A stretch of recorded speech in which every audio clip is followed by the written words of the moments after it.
Die zu veräußernde Zweizimmer-Etagenwohnung befindet sich in Niedernhausen.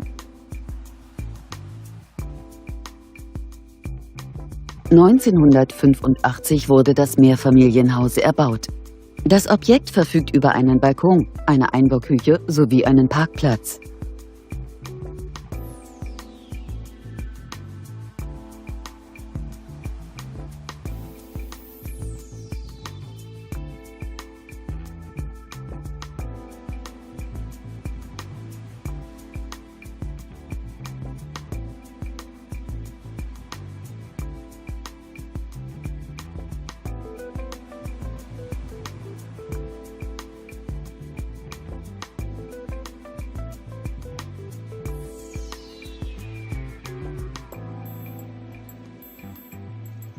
Die Etagenwohnung bietet eine Wohnfläche von ca. 60 Quadratmetern. Der Kaufpreis der Wohnung beläuft sich auf 119.000 €. Kontaktieren Sie uns.